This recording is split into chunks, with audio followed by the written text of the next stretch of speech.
Yo soy Noelia. Yo soy Axel. Y esto es Casa Drohan.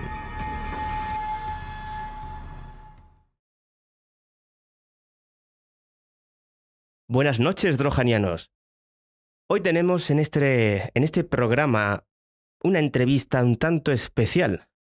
Esto ya lo sabéis que lo hemos dicho 1000 veces, pero es que todos los escritores que vienen a Casa Drohan son especiales.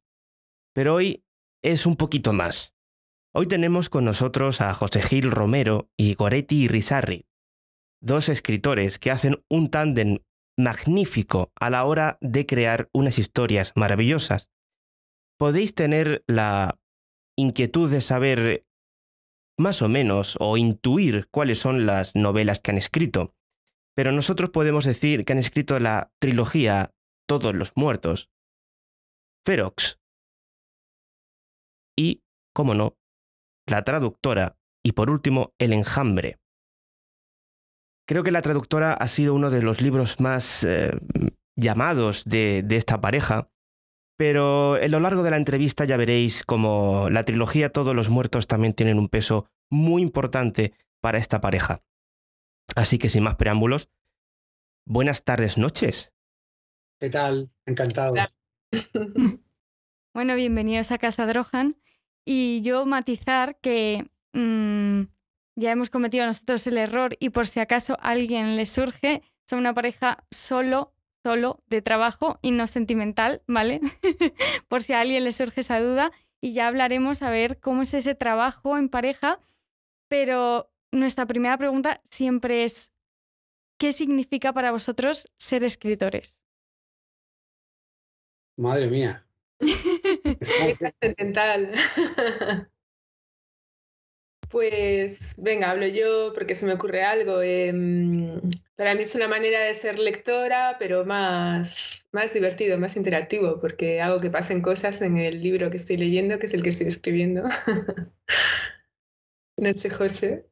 Yo me he dado cuenta de que es una forma de viajar y escribo casi a los sitios a los que quiero viajar, ¿no? A las situaciones que quiero ver, las aventuras que quiero vivir, muchas veces me siento con la cosa de decir, ¿a dónde voy a ir hoy, no? Cuando voy a escribir, ¿qué voy a ver hoy? ¿Qué voy a experimentar hoy? ¿Qué voy a enfrentar hoy? Es una cosa para mí es muy evocadora, muy bonita. Y bueno, es una forma de vivir, ¿no? Es una forma sí, de vivir. Sí, a ver, el que se adentra en el mundo de la literatura y sobre todo de la escritura, lo vive en primera persona, es maravilloso, es curativa al mismo tiempo.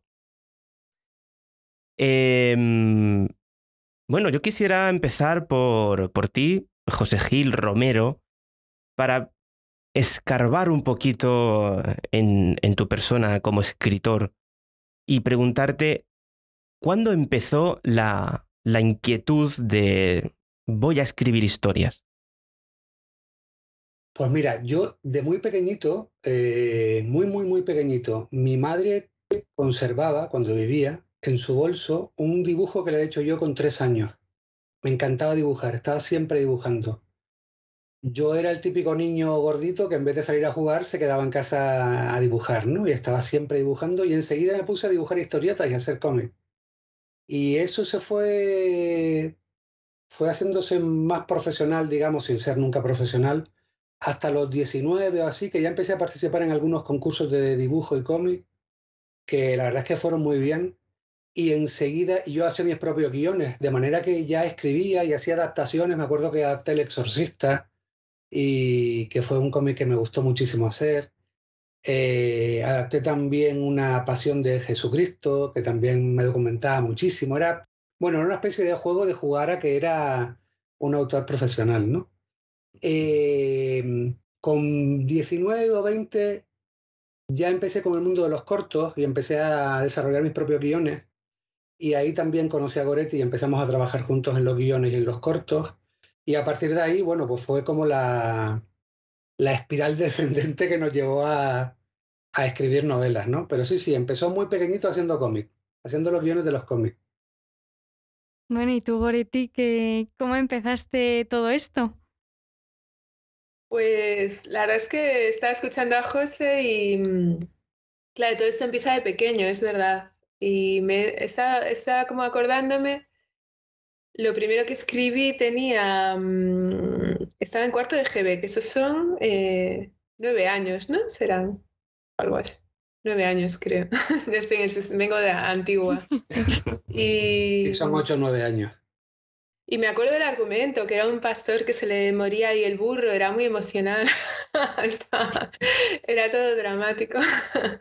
Fue como que nos encargaron una redacción en el colegio y entonces me di cuenta que podías, pues igual que podías leer, podías escribir. Para mí fue un descubrimiento bastante asombroso, por eso se me ha quedado grabado, ¿no?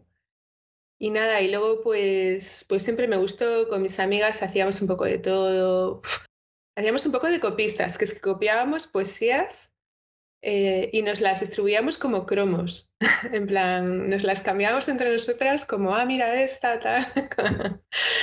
Y sí, también hacíamos como obras de teatro, las representábamos, hacíamos seriales de radio, me acuerdo que los grabábamos ahí con efectos especiales, una cascada era la cisterna del váter.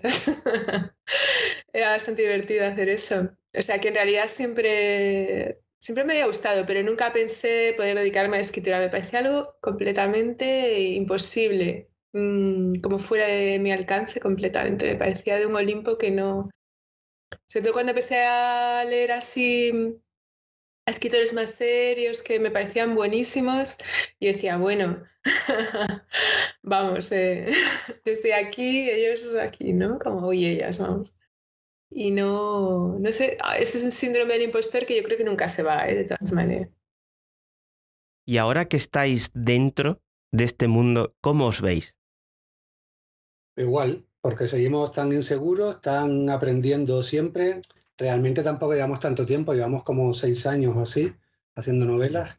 Y lo cierto es que sí que notamos que vamos aprendiendo un cierto oficio, un poco los trucos del oficio, un poco los intríngulis de las relaciones con las editoriales, que son completamente desconocidos y eran completamente desconocidos cuando empezamos, pero sigue habiendo una inquietud del que está empezando. Eso, en efecto, no lo hemos perdido, yo creo. Seguimos descubriendo cosas, seguimos aprendiendo. Todavía cuando compartimos algún documento en el que estamos trabajando, nos ponemos notitas. ¿Te has dado cuenta de esto? Que se consigue no sé qué haciendo no sé qué, y de repente te das cuenta de que así lo hacen los grandes escritores, ¿no? Y es una cosa que ellos, bueno, pues controlan, lo han aprendido, lo hacen de una manera natural y nosotros tenemos que ir aprendiéndolo porque efectivamente no sabemos. Yo creo que esa inquietud y el síndrome del impostor se mantiene todavía, pero vamos, yo creo que muchos, porque le he oído a grandes escritores y escritores muy famosos. A Pérez Reverte le oí en una entrevista diciendo que él, cuando escribía, no estaba seguro de si esa novela iba a funcionar, si a la gente le iba a gustar, si la iban a comprar, si la iban a leer, y no es la primera vez que le pasa, ¿no? ¿Qué pasa, no? A García Márquez tenía esa sensación cuando le dieron el Nobel. La sensación que lo contaba como un chiste, fue cuando colgó el teléfono después de ver la noticia, es que les había engañado, ¿no? Que había conseguido engañar a todo el mundo y que todo el mundo había pensado que era un escritor, ¿no? Y era una cosa que para él también era imposible. Concretamente, de Gabriel García Márquez, hay una historia que él contaba mucho, que cuando empezó a vivir de los royalties de la novela, llamó a su mejor amigo y le dijo: no te puedes creer lo que me está pasando, estoy viviendo de los royalties de mi novela. Esa inocencia, ¿no?, a la hora de tener tu carrera literaria, y también que mucha gente no se imagina el trabajo tan abismal que tiene escribir un libro. No es sentarse y aporrear el teclado, eso lo puedo hacer yo ahora mismo, yo aporreo el teclado. Vosotros ya estáis a un nivel completamente distinto, donde el aporreo es: la H va aquí, pero con cuidado porque luego viene algo mucho peor. Entonces, eso es muy difícil. Además que se nota muchísimo porque, bueno, tenemos aquí los libros, los tenemos para ir sacándolos aquí y enseñándolos. Y la traductora que tiene miles de POSIT. Vamos, yo cuando vi esto me enamoré, digo, pero bueno, ¿qué es esto? hemos ido analizando tanto este como El enjambre, que todavía no lo hemos terminado, pero tiene va post-it, unos cuantos pero ya. los hemos puesto de una manera más presentable. Sí, vamos mejorando en cuanto a los post-it. No, era muy bonito, porque hay que contar que nos vinieron a ver a la Feria del Libro para que le firmáramos y vimos eso y nos hizo mucha ilusión que había alguien que analizaba las escenas y los personajes y la estructura y nos pareció una cosa súper curiosa, muy, muy, muy curiosa. Además, se aprende muchísimo así porque, claro, tú como lector, pues te puedes sentar y decir, me ha encantado la trama y este personaje, pero para los escritores, pues quieres analizar cada cosa, no cada frase. ¡Ay, esta emoción o esta comparación! Fíjate qué buena, que no se me habría ocurrido a mí. Y es muy interesante y para vosotros también ha sido mucho trabajo porque se nota la evolución de todo eso, ¿no? ¿Core? Bueno, lo que decía antes José, que algo de oficio vas cogiendo, al final es casi gimnasia, o sea, tú haces tanto, si haces mucha gimnasia, pues vas fenomenal, haces ya todos los estiramientos, llegas al suelo, etc. Y la palabra también es así, de hecho cuando dejamos de escribir unos días ya se nota y si dejas de escribir un mes, muchísimo. Realmente es cierto que hay una parte de aprendizaje muy grande. Está la intuición y el gusto, pero el aprendizaje es muy importante y solo se aprende escribiendo, no se me ocurre de ninguna otra manera, claro. Efectivamente. Yo recuerdo esta comparativa que hizo, no me acuerdo de su nombre ahora mismo, pero bueno, si lo habéis leído, Vidas Samuráis, que es una novela, bueno, a mí me encantó. Y la protagonista está en Francia y compara su francés con el descarrilamiento de un tren. Es prácticamente, cuando dejas de escribir, parece que estás en una apocalipsis. Es tremendo los dolores que dan. Yo quería, para meternos un poquito en materia... Bueno, antes de empezar con los libros, que lo habéis dicho así un poco de pasada, pero los dos tenéis una infancia, digamos, ligada a la escritura y a la lectura, a la literatura, pero ¿cómo fue decir vamos a escribir juntos? Porque no es lo normal.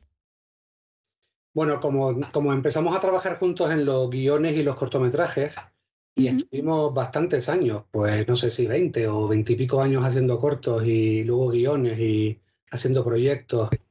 En el mundo del cine es bastante normal trabajar con gente, no trabaja el guionista solo, se trabaja bastante en equipo. Y un poco también en el mundo de la literatura, pero no tanto. Y bueno, pues estábamos acostumbrados a una cierta forma de colaboración en la que nos sentíamos cómodos y nos dábamos cuenta de que nos aportábamos cosas el uno al otro que al otro le faltaban, ¿no? Claro, cuando surge en el guión no hay forma, es todo fondo, no importa lo que está escrito, sino lo que se traslada a la pantalla. El guión no es una obra para ser leída por un lector, es solamente una guía que se lleva al rodaje y eso sirve para crear el producto final, que es la película. Pero el guión en sí es una herramienta, no es un producto terminado en sí mismo, como si lo es la literatura. Entonces, claro, en el guión no importa cómo está escrito. De hecho, cuanto más simple, de una manera más simple está escrito, mejor. Cuanto más esquemático, menos adornado, porque no es una obra literaria. En nuestro caso, que queríamos empezar a trabajar en novelas, la literatura tiene todo el fondo, pero también toda la forma, porque está el estilo, la narrativa, en fin, hay una forma de contar las cosas que debemos seguir y respetar, ¿no? Y eso, claro, nos supuso un gran conflicto al principio, ¿no, Gore? Sí, claro, al principio no estábamos seguros de si lo iba a hacer uno de los dos, habíamos probado, era un guión que queríamos trasladar a novela y bueno, además los primeros intentos que hicimos para escribir, la verdad que eran nefastos, o sea, era como, no sé, muy literarios en el peor sentido, como enrevesados, no dábamos con el punto. Y sí que, pues a base de probar, bueno, decidimos seguir escribiendo juntos, que era aún más difícil todavía, pero bueno, como teníamos esa simbiosis ya, dijimos, bueno, no queríamos ninguno quedarnos sin el caramelo tampoco. Entonces dijimos, venga, vamos a intentar también esto, ¿no? Y la verdad es que iba bien, iba fluido lo que es nuestro trabajo porque se parecía un poco al del guión, pero en cambio el resultado no fue muy bueno al principio. El ritmo era demasiado rápido, curiosamente, no tenía el tempo que tiene literatura, que es otro un poco más reposado. Y quisimos meter demasiadas cosas, demasiados personajes, demasiadas acciones. Eso yo creo que es común a toda primera novela, ¿no? Que quieres contar toda la bomba que tienes dentro y tal. Pero bueno, también el traslado, digamos, del guión, que tiene que ser muy intenso y subir todo el rato en curva a literatura, que tiene otra curva distinta en la que sí que tienes que subir, pero de una manera mucho más escalonada, en fin, otras maneras. Eso nos costó aprenderlo, bueno, los 3 primeros meses los tuvimos que tirar enteros, lo que habíamos escrito, para empezar. Luego seguimos tirando y tirando y tirando y seguimos tirando hasta hoy, realmente. De hecho, acabamos de tirar 300 páginas el otro día y el trabajo de varios meses, o sea, no sigue pasando porque hasta encontrar el ajuste y que la novela tenga su propia... En fin, encontrar la novela que queremos contar y la que ella quiere ser contada es una cosa que se tarda en conseguir, es una cosa complicada. Pero sí que aconsejaría, porque me imagino que hay gente que son escritoras, escritores que os están escuchando, y a nosotros, bueno, pues escribir, ¿no? Porque desde luego lo que no ayuda es no escribir y estar bloqueado. Solo escribiendo vas encontrándolo. No te va a venir si no estás escribiendo. Entonces, pues si tienes que tirar 3 meses, tíralos, pero ya en realidad has ganado, no has perdido, porque ya estás como en el camino, ¿no? Ya sabes dónde estás. Sí, no sé quién es el que decía que al escritor le define más lo que ha tirado a la papelera que lo que lleva escrito. Todo lo que tiras efectivamente es parte de tu bagaje, es parte del aprendizaje y además es parte, la base de lo que al final le llega al lector, porque sin eso que has tirado no podría estar escrito lo otro. De manera que yo nunca considero que tirar es una pérdida de tiempo, como una inversión, es tiempo que has empleado en una cosa que al final hace mejor lo que llega a las manos del lector, ¿no? Claro, piensa los escultores que lo que hacen es quitar, ¿no? Hasta que aparece la escultura, pues piénsalo así para consolarte, pero realmente sí, quitar es lo que hace ganar muchísimo. Nosotros creo que parte del oficio que hemos aprendido a lo largo de los libros, creo que sí que se podría notar desde los primeros hasta el último, es ya reducir rasgos, ¿no? Ya no tener que contar todo sobre un personaje, sino mostrar un pequeño rasgo que ya sea el todo por la parte. Que para eso tienes que tirar, claro, porque antes a lo mejor has contado todo lo demás. Claro, claro, es prácticamente ese núcleo, ese resumen exprimido del personaje que te da esa pequeña, digamos, esos pequeños rasgos sutiles, pero los más necesarios, los imprescindibles para saber quién es ese personaje. Que concretar, elegir la palabra que además asuma muchos rasgos de una personalidad, por ejemplo, es complicado. Pero yo estaba leyendo El Enjambre y señalaba palabras o una frase que decía, es que ya dice mucho del personaje y eso es difícil, porque tienes que hilar mucho para que con esa frase... Eso al final se resume en una palabra, ¿no? Precisión. Uh-huh. Claro, el Lázaro Carreter decía lo del dardo en la palabra, ¿no? Dar exactamente en la palabra justa, que expresa exactamente lo que quieres decir con las menos cantidad de la economía completa del lenguaje, ¿no? Claro, eso es súper difícil, eso a mí me da la impresión de que nos sale de casualidad, que es una cosa súper complicada y efectivamente nosotros además corregimos muchísimo, corregimos todos los días, durante 9 meses, borramos, cambiamos, quitamos, ponemos, añadimos, movemos de sitio. Todos los días estamos corrigiendo y todos los días estamos reelaborando la novela. De manera que, joder, quiero pensar que algo bueno se queda, ¿no? Aunque sea a base de tanto, aunque sea por ensayo-error de todo lo que has quitado y todo lo que has eliminado, hombre, sí, algo... Y efectivamente se supone que dejas el esqueleto perfecto, ¿no? O casi perfecto, porque perfecto nunca es.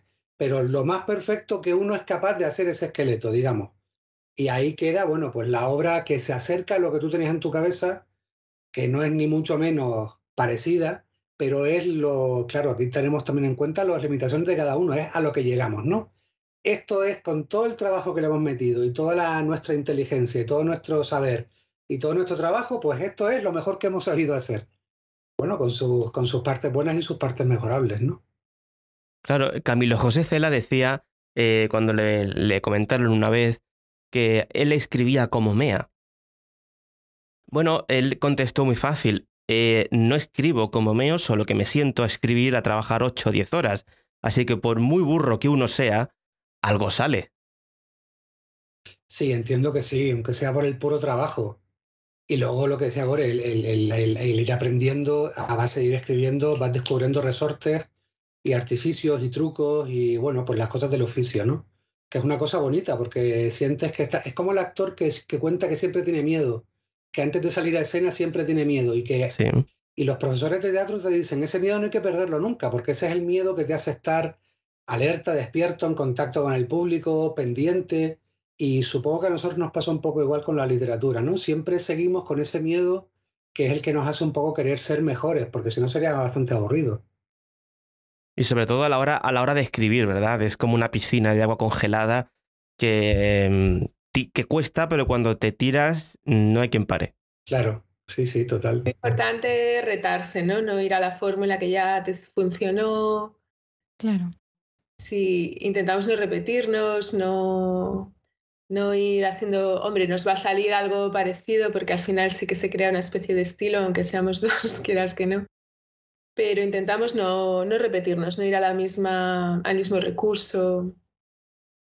Claro, supongo que para vosotros es complicado, ¿no? En el sentido de, no, siempre un autor tiene su voz propia, su voz de escritor.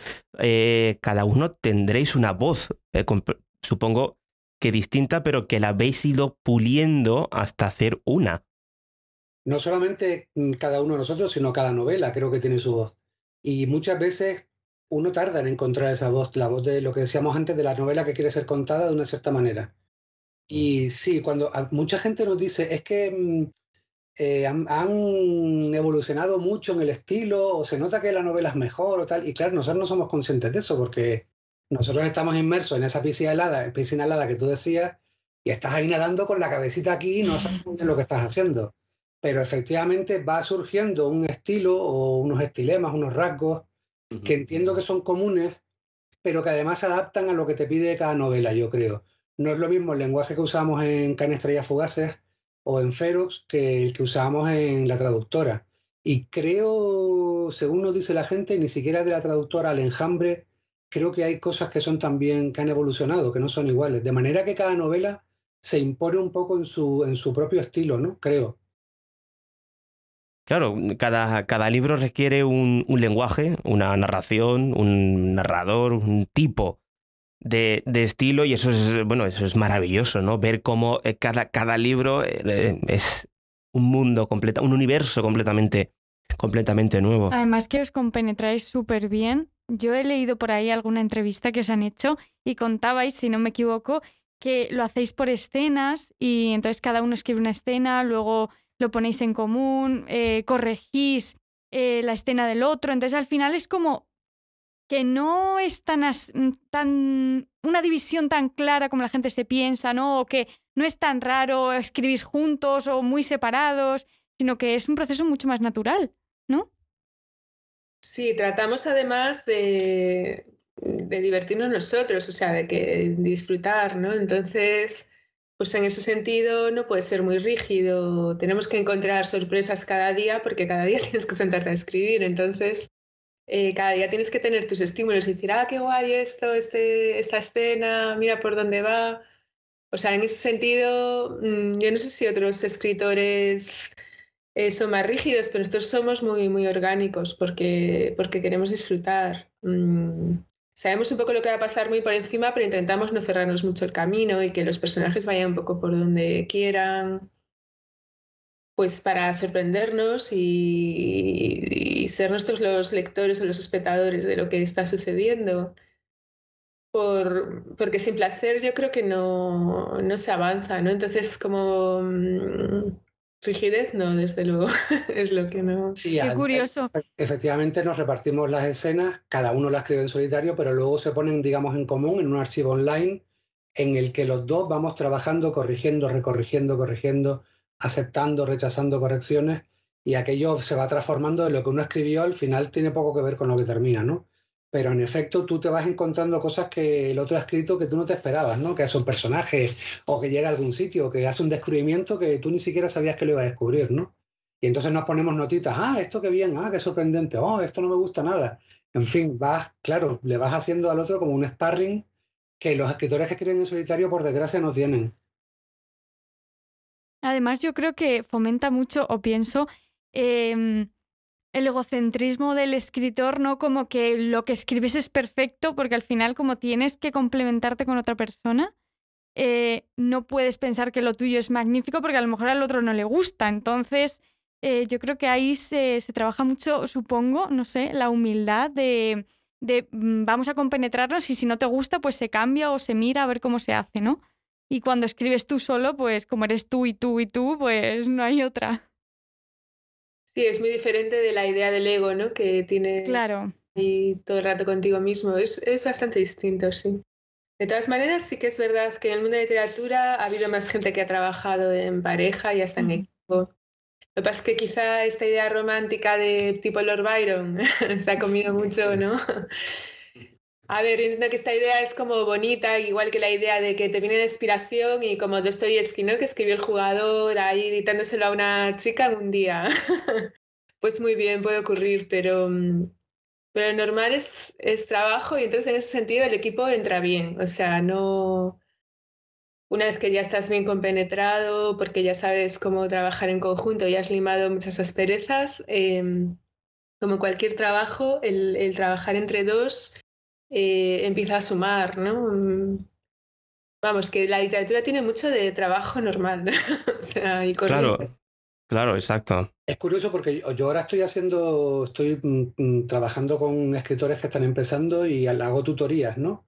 Y les hago un poco una guía de su novela, análisis de su trabajo y les hago correcciones y tal. Y a mí antes de empezar con eso, antes de empezar este trabajo, me daba un poco de miedo, no sé que me fuera a encontrar este ego tan famoso de los escritores, ¿no? Porque no deja de ser difícil cuando alguien te corrige y te dice, hombre, esta escena es muy floja, deberías aportarle y deberías hacer no sé qué, y el personaje debe hacer no sé qué. Y fíjate, para mi sorpresa, todavía no me he encontrado un alumno que me rebata estas cosas, sino que están deseando que alguien les dé un camino, ¿no? Que alguien les diga esto sí, esto no, y aceptan perfectamente todas las correcciones, todas las indicaciones, todos los matices, y a mí eso me ha sorprendido muy gratamente, porque en efecto, que es una cosa que compartimos Goretti y yo, nosotros lo que queremos es que la novela sea lo mejor posible, nos da igual quién escribió tal o cual escena. Lo que queremos es que esa escena sea una pasada de buena. Y si necesitamos la ayuda del otro para corregirla y que eso sea mucho mejor, pues bienvenido sea. Y entiendo que eso es lo que le pasa a estos alumnos míos, ¿no? Que también comparten eso porque lo que quieren es que su novela sea lo mejor posible. En fin, que lo del ego del escritor, pues joder, igual los directores de banco tienen más ego que nosotros. Sí, Hombre, puede ser. siempre hay que tener paciencia y tiempo porque alguno a veces toca. Habrá de todo. Yo, en mi experiencia, ya te digo que trabajo con gente que está empezando también, ¿eh? No son gente ya metida en el mundillo. Pero sí que me he encontrado con esto. Es una cosa que me ha sorprendido muy gratamente. Y es fantástico. Es fantástico que acepten la crítica, porque la crítica en este mundo es esencial. Nos guste o no, vamos a tenerla. Y normalmente suele ser más mala que buena, pero toda la crítica es bienvenida porque de toda se aprende. Sobre todo porque cuando te critican un libro que ya has escrito, ya tiene muy poco sentido, porque eso de la crítica constructiva ya no puedes cambiar nada, ya está publicado, impreso, en fin, no puedes hacer nada.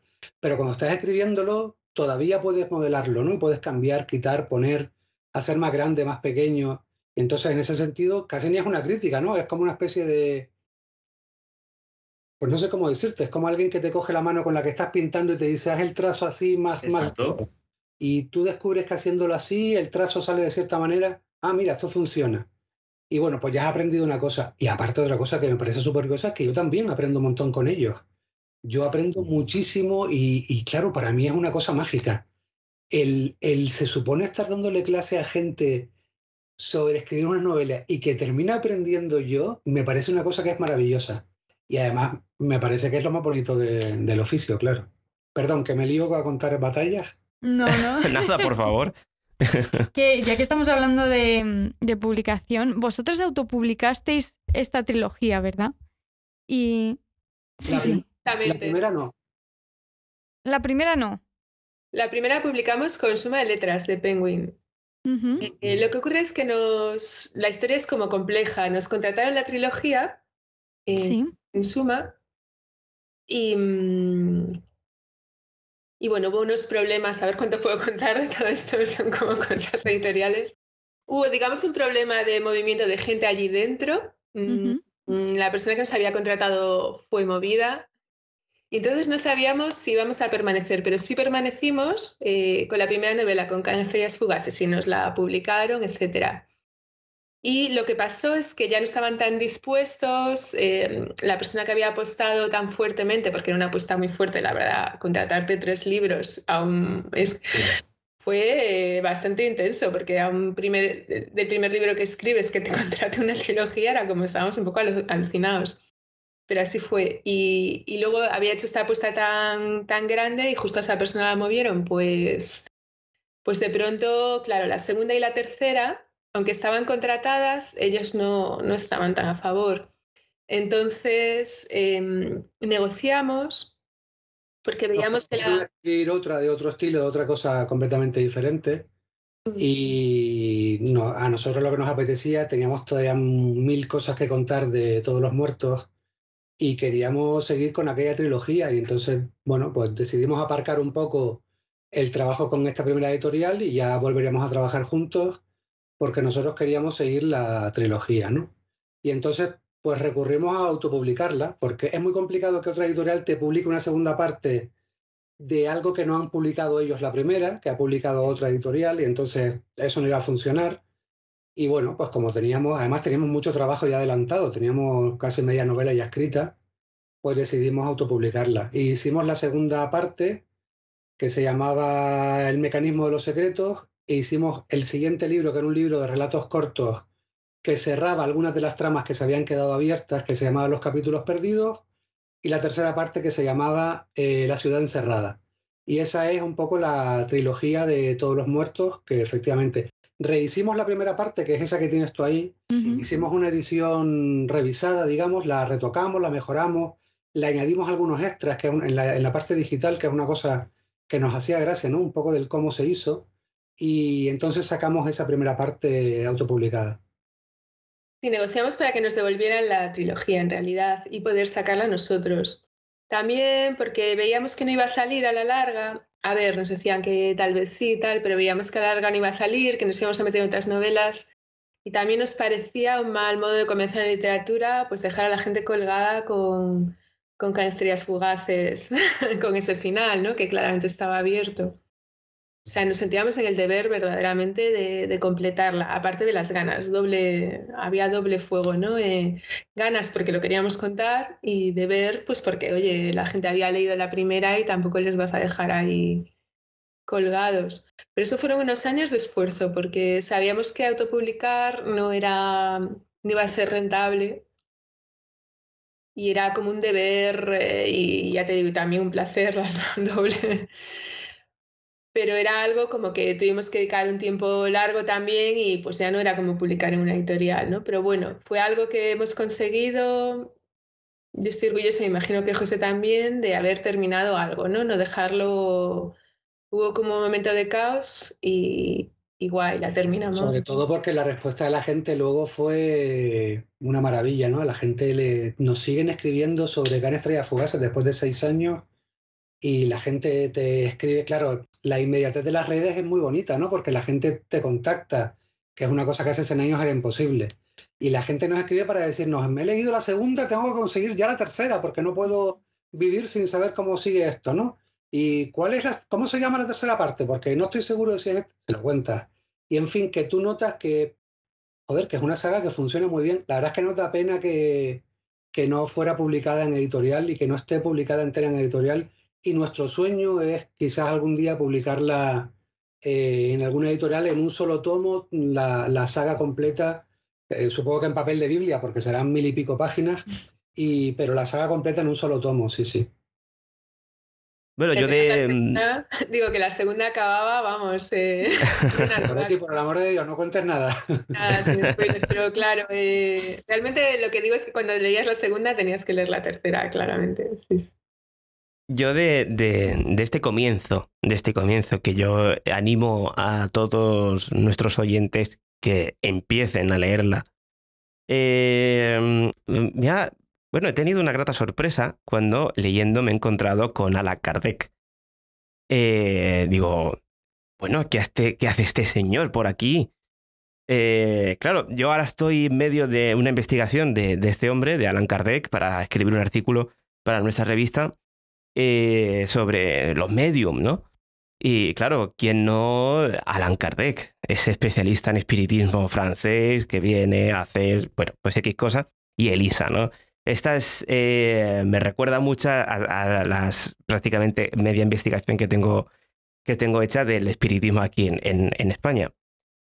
Es fantástico cómo se empiezan a unar todas esas piezas por esa lengua de sol, esa lengua solar, perdón, que hace la aurora boreal, que claro, que hay que decir que es un hecho real. La aurora boreal fue un hecho real que prácticamente fríe todos los sistemas telegráficos y...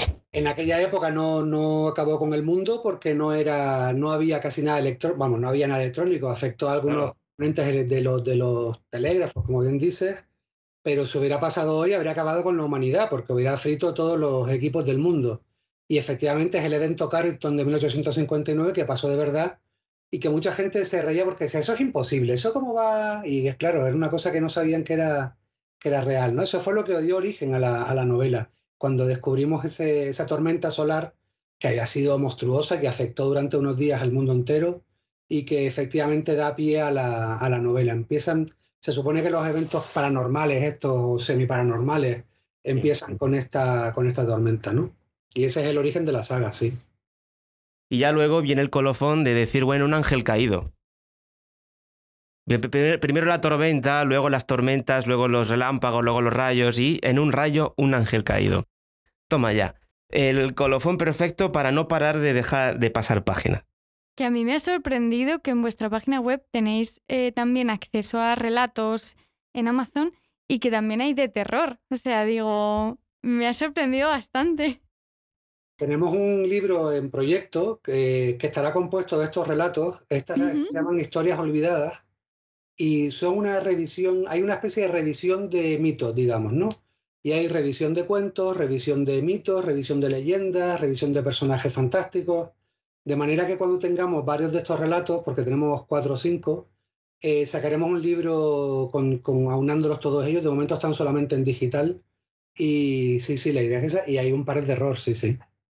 Hay terror, fantástico, fantasía, hay varios estilos. Esa es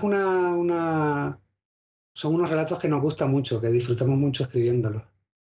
Qué guay. ¿Escribís algo vosotros mismos por separado? O sea, ¿algún relato que hayáis escrito solos o siempre escribís en conjunto? Pues... No me suena ahora haber escrito algo separado que no hayamos sacado juntos. A ver, en la vida hemos escrito separados, claro, pero que hayamos publicado, no, creo que siempre hemos publicado juntos. Pues es muy bonito que dos personas se junten para escribir y que se tengan esa fidelidad también a la hora de la narrativa. Es muy bonito, la verdad. Sí, es como cualquier equipo de trabajo. Ahora que en los últimos años se habla mucho de trabajo en equipo, ¿no? En las empresas, pues al final es un poco eso, como decíais, es otro trabajo, pero dentro de la literatura que es verdad que no se suele ver como algo normal, pero se hacen otros trabajos perfectamente y no pasa nada.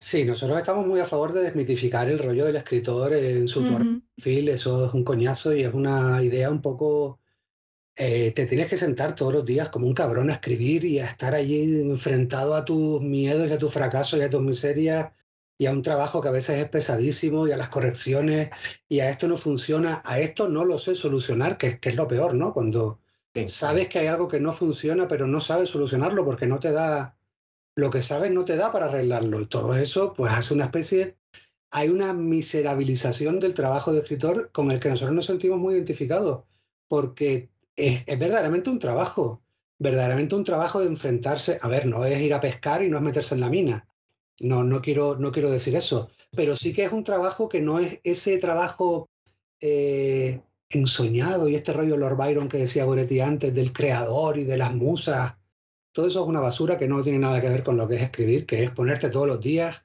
a sacar aquello y a tirar un montón de páginas y a enfrentarte a a tus miedos y a tus fracasos y esto no sale, a dejar proyectos sin terminar porque hay proyectos que ni siquiera salen, tienes que abandonarlos. En fin, nos pasa mucho. Yo creo que de cada proyecto que escribimos hemos dejado 2 o 3 a medias sin terminar. De cada novela que hemos sacado hay 3 o 4 que no hemos sacado, que se han quedado a medias o que no han funcionado o que están terminadas y no nos terminan de convencer. En fin. Sí, siempre se dice, bueno, nosotros hemos leído mucho Stephen King y Stephen King es prolífico al máximo, tendrá 20 duendes por ahí también escribiéndole cosillas, pero él siempre dice lo mismo, ¿no? Después de escribir una novela siempre hay 2, 3 en un cajón que pueden no funcionar o puede que te den vergüenza que salga en ese momento, que quieras revisar más adelante. Siempre hay más de lo que se ve. Bueno, y nosotros os conocimos realmente por la traductora. No vamos a mentir, no sabíamos quiénes erais, pero leímos la traductora y me dijo Axel, yo quiero conocerlos porque me ha encantado, no sé qué. Y todos los post-it, analizando el libro, nos encantó. Y bueno, ahí empezó nuestro conocimiento a esta pareja de escritores. Y queremos saber cómo fue vuestro proceso para llegar a la traductora, porque estáis con la editorial HarperCollins. Y cómo fue ese proceso de todo lo que nos habéis contado, de esa trilogía, de esas autopublicaciones, para llegar hasta la traductora. En medio pasamos por Ferox, que fue una edición B que hicimos con un seudónimo, con Olivia Sterling, firmando como Olivia Sterling. Y de ediciones B saltamos a Harper. Y bueno, que cuente Gore. Nada, lo del seudónimo es bastante divertido, porque la verdad que parece una cosa como muy literaria y tuvimos que inventar un personaje y todo. Había una biografía de Olivia, que era una escritora que se había ido como a vivir a un monte alejado de todo en Galicia, que es un monte que conozco, por eso teníamos datos para poder... Y que había nacido en Darjeeling, en la India, de padre inglés, bueno, todo muy romántico, y es gracioso porque creamos la biografía y la editora nos dijo que los de marketing le habían dicho, ¿pero dónde has sacado a esta chica? No sé qué, a todos les encanta. Me hizo gracia que los de marketing, que se supone que son gente que trabaja todo el día en estas cosas, pues se lo creyeron absolutamente, que había esta mujer maravillosa, Olivia Sterling. Y nada, entonces eso fue, bueno, la parte más divertida de crear a Olivia, que estuvimos como además un año siendo ella de alguna manera. Y nada, fue como nuestra experiencia con seudónimo. Tenía una parte mala, que es que la verdad, pues no podíamos tener contacto con los lectores. No podríamos estar haciendo esto. Claro. Entonces eso ya fuimos viendo las ventajas y las desventajas. O sea, era como muy, no sé yo. Y entonces, bueno, Olivia ha quedado la pobre ahí en momia, fossilizada. No sabemos si la retomaremos alguna vez. Hemos hablado alguna vez de retomarlo, a lo mejor para alguna línea o algo así. De momento está la pobre ahí en su casa, junto a los acantilados, escribiendo y tomándose un chocolate. Y entre tanto, pues nada, volvimos a publicar como nosotros mismos con Harper. Les presentamos la novela y ya les gustó mucho. Vamos, con Harper ha sido todo fluidísimo. La relación es como súper agradable, les gusta mucho lo que hacemos. ¿no? Es muy fluido. Las editoras que tenemos, Elena y Eugenia, por ejemplo, Elena nos dio algunas ideas porque la novela que presentamos de la traductora era como muy delgada físicamente, por ejemplo. La quería un poco más gordita por un mero asunto. Claro, son cosas que tienes que aprender. Pues que es demasiado delgada para vender como novela. Y dices, bueno, pues nada. Por ejemplo, ahí nos preocupaba, decíamos, pues ¿cómo vamos a engordar esto sin que se resienta el ritmo? Porque el ritmo de la traductora era la gracia que tenía, ¿no? Que iba ahí como un cañón. Y Elena nos dio, o sea, la verdad es que trabajar con un buen editor, una buena editora, es una maravilla, porque nos dio como líneas, ideas para por dónde podíamos ir. Por ejemplo, José, no sé si te acuerdas de alguna, yo recuerdo una que era trabajar la relación de las hermanas, que fue muy buena porque crecieron los dos personajes. No sé si tú recuerdas. Claro, tocamos mucho al villano, a Schlosser, que es el nazi que sale en la novela, y que estaba como, nosotros teníamos como un poco la idea de que el villano estaba como entre las sombras, como en Salvar al Soldado Ryan, ¿no? Que se ven los alemanes como en la primera escena desde detrás y siempre como en escorzo, nunca se le ve las caras, nunca se le ve. Y esa era un poco la idea de aquel villano y también nos pusimos a crear al villano, ¿no? Y a darle personalidad y la verdad es que disfrutamos mucho, mucho con ese personaje.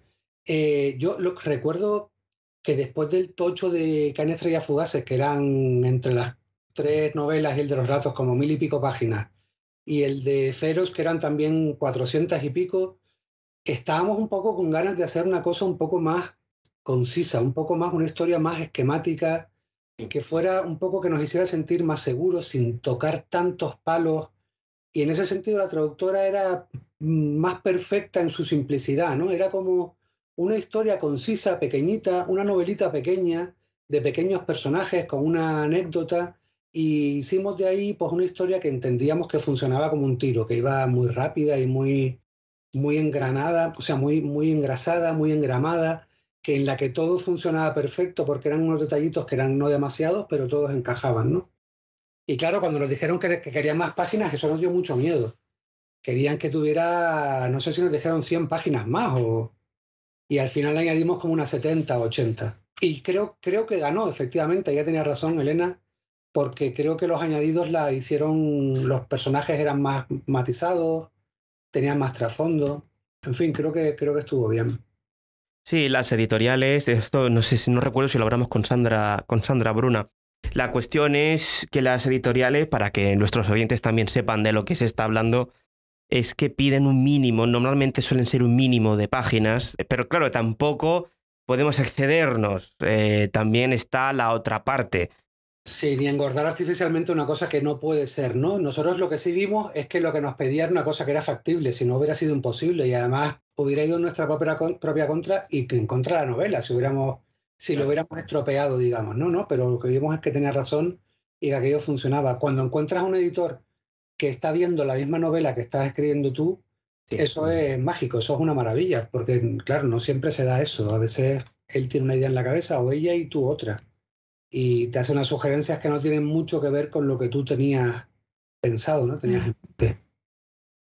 La traductora tenemos a la protagonista, que es Elsa Brauman, y bueno, vaya la que da Elsa, esa pequeña Elsa en Tres hijos en sitio... Da para tanto que habéis escrito una segunda novela donde aparece Elsa Brauman, que es El enjambre, que es la última, en febrero, si no me equivoco, ¿no? De este año, de 2023, y que sigue esa trama, entre comillas, es otra, pero sigue con ese personaje principal que es Elsa Brauman, la traductora, y ya os superáis y formáis un lío tremendo, ¿eh? Claro, está media España de Franco detrás de ella. Entonces es lógico, claro, es lógico. Sí, cuenta un poco, Gore, porque no sabíamos cómo seguir la historia.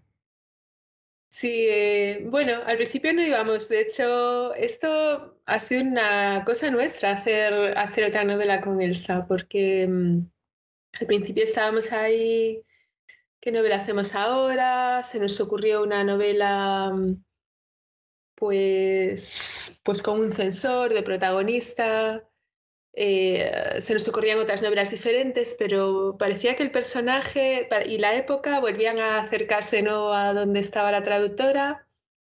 Y entonces ya nos dimos cuenta que teníamos más ganas de Elsa, o que Elsa tenía más ganas de nosotros. No sabemos quién, quién manda aquí. Y De hecho, Elsa se imponía sobre personajes masculinos que inventamos para otras novelas. Y recuerdo que comentábamos, oye, se parece, aunque es un tío, pero se parece a Elsa. Y le está pasando lo mismo que le pasaba a Elsa, ¿no? Y nos dábamos cuenta de que Elsa quería seguir la aventura, ¿no? Que ella, que tanto había rechazado la aventura, que no era una mujer de aventuras, pero como que le iba a la marcha, como que quería seguir en el asunto. Y entonces, bueno, pues nos rendimos y dijimos, venga, pues vamos a escribir otra. Lo que sí teníamos muy claro, y además lo hablamos con la editorial, es que iba a ser una aventura independiente, que no hacía falta leerse la primera parte para entenderla. Siempre hablamos que es como las pelis de James Bond, ¿no? Que tú puedes ver todas las películas y, bueno, entiendes un poco el asunto del tipo, pero tú no necesitas ver todas las 10 películas anteriores para entrar en el mundo de este tío y ver una aventura de él, ¿no? Y eso fue un poco lo que pretendíamos con El Enjambre. Lo que nos ocurrió es que el arco que había cumplido Elsa en la traductora es un arco que estaba muy bien definido, muy centrado, y ella efectivamente había cumplido ese arco. Y en la traductora, en términos generales, Elsa tiene que transformarse en la heroína que ella no es. Ella rechaza ser una heroína, rechaza ser una mujer de acción, le gustan sus libros, sus diccionarios, trabajar con la literatura, y ella no pretende ninguna aventura. Y nosotros la obligábamos a participar en esta aventura de espionaje, y le tiene que robar unos documentos, salvar a la hermana, enfrentarse a los espías, y en El Enjambre lo que no sabíamos era qué arco iba a cumplir Elsa, porque ya había cumplido su arco. Entonces, pues estuvimos hablando qué le iba a pasar a Elsa, y lo que le pasó era un poco... Bueno, ¿vosotros habéis leído El Enjambre, los dos? Sí, estamos en ello. No lo hemos terminado, pero estamos en ello. Bueno, pues ella, en un mundo como el que ya va viendo en el que está, que ya se ve forzada a estar en un mundo de espías, porque bueno, El Enjambre sucede en una Galicia que es un entorno muy de espías, porque ahí, bueno, de hecho el hecho histórico está ahí.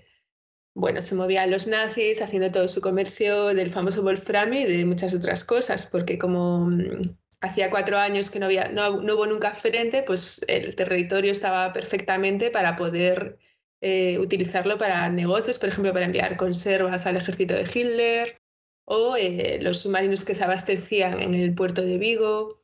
En fin, todo esto era el contexto realísimo.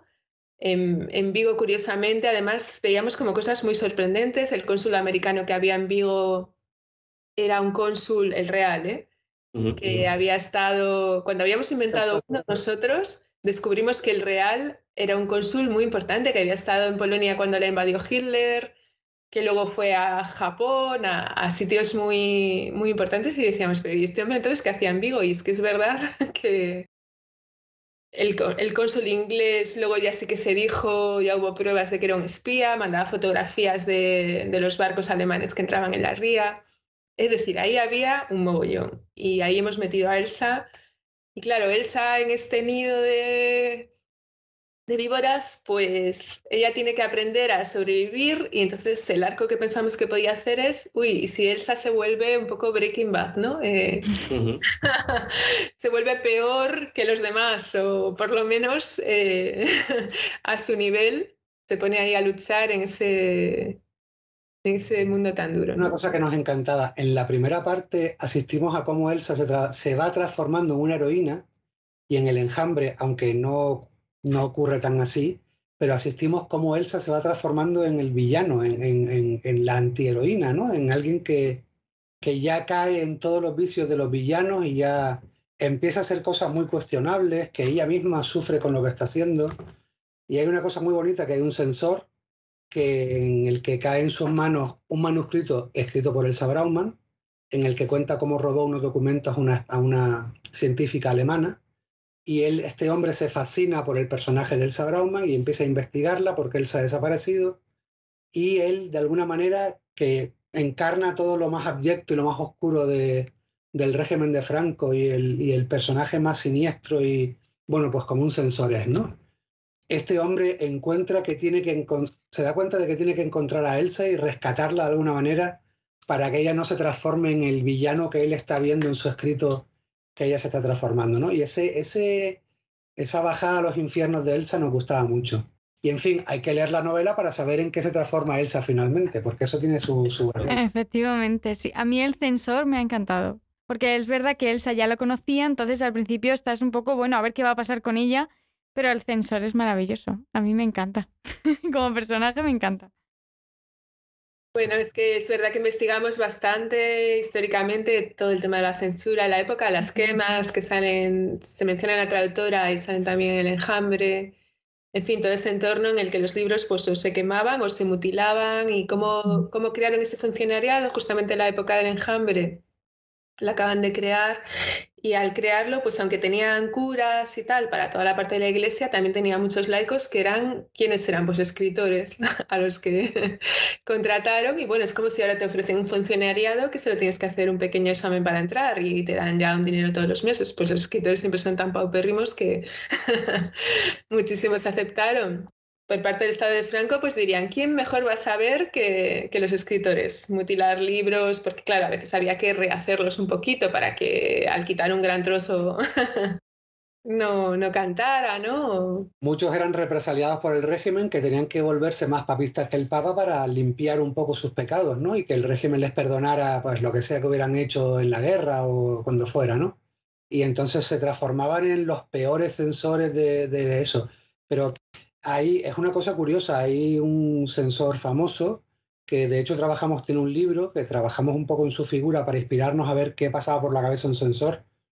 Y es un tipo que se había leído todo Galdós, por ejemplo, y se había leído todo Galdós para recomendar que nadie leyera Galdós. Y había mutilado a Galdós después de habérselo leído todo. Y es una cosa que te hace volar la cabeza. ¿Cómo alguien puede leerse a todo Galdós para que nadie se lea a Galdós? Es una cosa demencial. Y en efecto nos costó muchísimo porque el censor es un personaje, pues es un tipo muy miserable y nos costó mucho encontrar la parte de luz en la que a ti, Noelia, por ejemplo, te llama la atención y te hace sentir una cierta empatía por él, ¿no? Porque no es el villano de la historia, pero sí que funciona como un antagonista de Elsa, ¿no? Hay una especie de cosa ahí, van de camino toda la historia, pero en realidad están en un camino opuesto, porque él se supone que tiene que censurar este libro y encontrar además esos papeles que se supone que ella ya robó antes de escribir el manuscrito. Entonces, bueno, pues es su sombra, ¿no? Ella es la luz y el otro es la sombra. Y convertir algo de este tipo en algo luminoso, pues era difícil, no era fácil. Y sí, también para nosotros es nuestro personaje preferido de la novela. Es un personaje muy bonito. Qué guay, qué chulo. La verdad que me está encantando a ver cómo termina el libro. ¿Y qué proyectos tenéis para el futuro o todavía no se sabe? Gore, a ver qué podemos contar. Bueno, tenemos una novela que saldrá el año que viene, que es de tipo novela histórica, bastante clásica en ese sentido, tiene como muchas aventuras, va como por distintas, no sé si creo que todavía no puedo contar la sinopsis, pero va como por distintos lugares del mundo, es muy movida y tiene bastante humor, es completamente, la verdad que es otro rollo distinto, estamos, como decíamos antes, intentamos no ir a lo que estábamos, ¿no? Aunque en el caso del Enjambre no pudimos más y Elsa nos venció, ahora sí que hemos dejado un poco el mundo de los años 40 y nos situamos en otra época histórica diferente. Y nada, es bastante distinto a lo que vamos a sacar el año que viene. Sí, histórica, de aventura, con un poco de thriller, un poquito de mucho humor, tiene mucho humor. Hay una parte también intrigante, misteriosa, hay muchos viajes, bueno, pues vamos a ver varios países del mundo, vamos a estar en Florencia, vamos a estar en un sitio que es muy importante para mí, y vamos a conocer a más personajes famosos, que es una cosa que nos gusta mucho meter en nuestras novelas, ¿no? Que hagan cameos, pues que haga un cameo Franco y que salga en la novela Franco, pues en esta también hay un personaje, de hecho tiene bastante importancia en la novela, es un secundario, un personaje muy famoso, de los 10 más famosos de la historia, y lo hemos convertido en uno de los personajes de la novela, y creemos que va a ser que va a gustar mucho.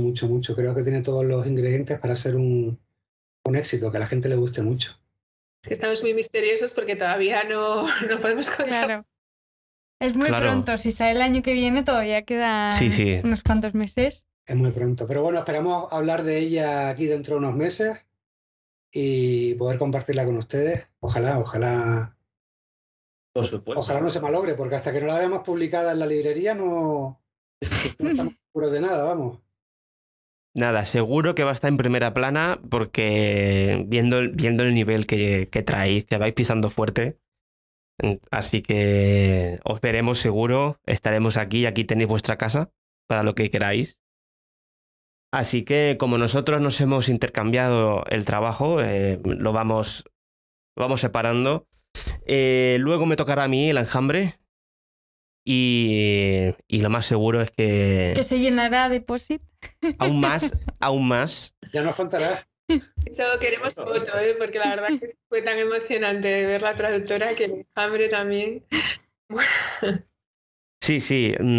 A nosotros, yo que empecé con la traductora, análisis exhaustivo prácticamente de los personajes, sobre todo la trama, la psicología, el manejo de las emociones, técnicas narrativas, en fin. Al final todo eso te lleva a poner POSIT como, no sé, creo que me fundí una de estas de POSIT. Qué bien, qué bien. Es una nota de las que has escrito, venga, léenosla para nuestro ego.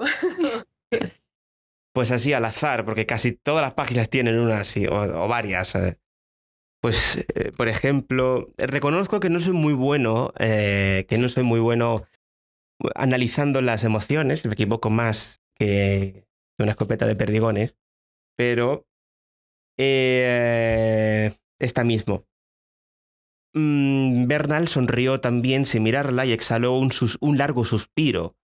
En esas pequeñas cosas, en esas pequeñas emociones que tienen los personajes, pues yo ahí, por ejemplo, tengo una nota, pongo paciencia, disgusto. Ahí voy poco a poco analizando. Claro, analizando la psicología del personaje, cómo aquí, por ejemplo, Elsa piensa, ese pensamiento a veces que no es en voz alta, sino también tiene un comportamiento físico. Piensa qué hace y cómo lo hace, porque muchas veces habla mucho ese personaje a la hora de pensar. Un pequeño gesto dice muchísimo, no hace falta ni siquiera ni decirlo. Y eso dice mucho. Y bueno, he dicho una pequeñísima, ¿no? Pero bueno, para que lo vean todos, está plasmado. Y algunos de los posits simplemente lo que tengo es maravilloso. O sea, es escueto, maravilloso. ¿Qué es lo que me está pasando con Estrella Fugaces? Es exactamente igual. Tengo posit que aunque no se ven, porque los tengo recogidos, bueno, voy a ser un poquito más ordenado. Lo voy a recoger, pero tengo puesto ahí, capítulo 4. Buenísimo. Y así voy analizándolo, que a veces digo, bueno, no lo sé, pongo un post-it gigante aquí en el libro y lo pongo directamente, vamos, imprescindible y ya está. Porque es que si no...